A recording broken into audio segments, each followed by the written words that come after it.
Hello guys, welcome back to my YouTube channel. तो guys, आज की इस वीडियो में हम सभी लोग क्लास 12th हिंदी के सूरदास यानी कि क्लास 12th हिंदी के मोस्ट इम्पॉर्टेंट लेसन या फर्स्ट लेसन सूरदास जी का जीवन परिचय पढ़ेंगे तथा साथ ही साथ इस जीवन परिचय को बोर्ड एग्जाम में हमें किस प्रकार से लिखना है यह भी पढ़ेंगे। और एग्जामिनर आपको पूरे नंबर कैसे देगा, यानी कि किस प्रकार से लिखने पर एग्जामिनर आपको पूरे नंबर देगा, तो आज की इस वीडियो में यह भी पढ़ेंगे। तो इसीलिए डियर स्टूडेंट, यह वीडियो आप लोगों के लिए बहुत ही ज़्यादा खास जाने वाला है।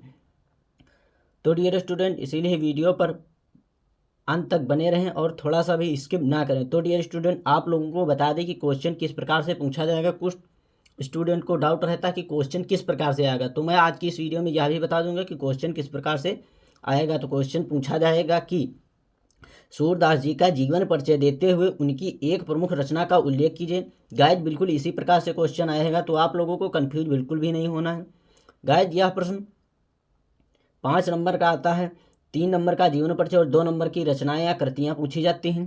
तो आप लोगों को बिल्कुल अच्छी तरीके से तैयार करके जाना है और बोर्ड एग्जाम में इस प्रकार से लिखना है और इस अच्छी राइटिंग के साथ लिखना है कि एग्जामिनर देखते ही आप लोगों को 5 नंबर दे दे। क्योंकि ये 5 नंबर ये जो जीवन परिचय के होते हैं ये बहुत ही ज़्यादा इंपॉर्टेंट होते हैं।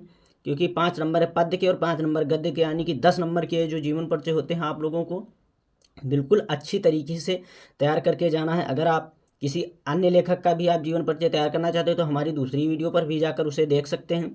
मैं जितना हो सकूंगा उतना आसान व सरल शब्दों में आप लोगों को बताने की कोशिश करूंगा, जिससे आप लोग बिल्कुल अच्छी तरीके से तैयार कर सके और बिल्कुल अच्छी तरीके से बोर्ड एग्जाम में लिख सके जी, और अच्छे से अच्छे नंबर प्राप्त कर अपने कॉलेज का और अपने माता पिता का नाम रोशन करें। तो गाइस, सबसे पहले क्या होता है, हेडिंग डाल लेंगे यहाँ पर। सबसे पहले सूरदास जी का जीवन परिचय इस प्रकार से लिख देंगे और यहाँ पर मैंने स्मरणीय बिंदु लिख दिया, यानी कि ये याद रखने योग्य बिंदु है। आप लोग अगर किसी भी लेखक का जीवन परिचय पूछता है, साहित्यिक परिचय पूछता है, तो उसका जन्म स्थान, पिता का नाम, भाषा और मृत्यु अगर पता है तो आप किसी भी लेखक का जीवन परिचय बिल्कुल आसानी पूर्वक लिख सकते हैं और बिल्कुल अच्छी तरीके से भी लिख सकते हैं। तो सबसे ज़्यादा यही चीज़ें जीवन परिचय में सबसे ज़्यादा लेखक का जन्म स्थान, पिता का नाम, भाषा और मृत्यु, यही सभी चीज़ें सबसे ज़्यादा इंपॉर्टेंट होती हैं। तो आप लोगों को बिल्कुल इन्हीं चीज़ों को बिल्कुल अच्छी तरीके से तैयार कर लेना है और बिल्कुल मतलब इन सभी चीज़ों को बिल्कुल रट लेना है। बिल्कुल भूलना ही नहीं है कि हमें अगर पूछ दिया जाए तो हम किस प्रकार से लिखेंगे, यह तो बिल्कुल सोचना ही नहीं। देखते ही देखते बिल्कुल इतनी अच्छी तरीके से लिख देंगे कि एग्जामिनर देखते ही आपको 5 नंबर दे। क्योंकि हिंदी के पेपर में टाइम भी सबसे महत्वपूर्ण होता है, क्योंकि हिंदी का पेपर लिखते लिखते टाइम पूरा चला जाता है और पता भी नहीं चलता। तो इसीलिए ज़्यादा बड़ा भी नहीं बताऊंगा और औसत शब्दों में बता दूंगा, और जिससे एग्जामिनर अच्छे नंबर दे दे। तो यहाँ पर देखते हैं सूरदास जी का जन्म कब हुआ था। 1478 ईस्वी में। जन्म स्थान रोनकता, पिता का नाम रामदास सारस्वत और भाषा इनकी जो है ब्रज भाषा है, यानी कि इनकी रचनाएं जो है ब्रज भाषा में हैं। और मृत्यु सन 1583 ईस्वी। 1478 ईस्वी में जन्म हुआ और मृत्यु 1583 ईस्वी में गाइज इनकी हुई थी।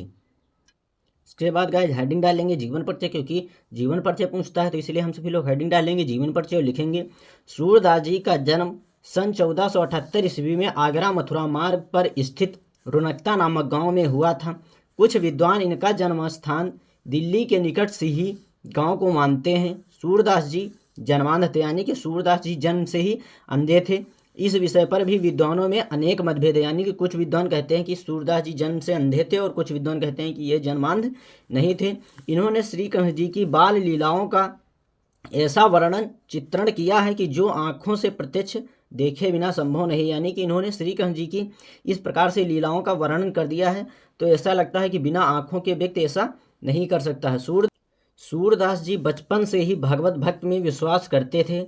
इनके भक्ति का एक पद सुनकर, यहाँ पर सॉरी गाइस थोड़ा सा मिस्टेक हो गई थी, सुनकर वल्लभाचार्य जी ने इनको अपना शिष्य बना लिया और वहीं पर बने श्रीनाथ जी के मंदिर पर कीर्तन करने लगे। यानी सूरदास जी वल्लभाचार्य के पुत्र विट्ठलनाथ जी के सर्वश्रेष्ठ कवि थे और वहीं गाँव घाट पर रहकर श्री कृष्ण लीलाओं का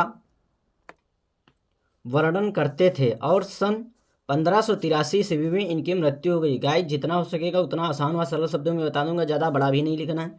यानी कि इनकी मृत्यु कब हो गई, 1583 ईस्वी। इसके बाद हेडिंग डालेंगे कृतियाँ या रचनाएं, और इसके अंतर्गत लिखेंगे महाकवि सूरदास जी की निम्नलिखित 3 रचनाएं हैं। कौन कौन सी हैं, सूरसागर, सूरसारावली और साहित्य लहरी।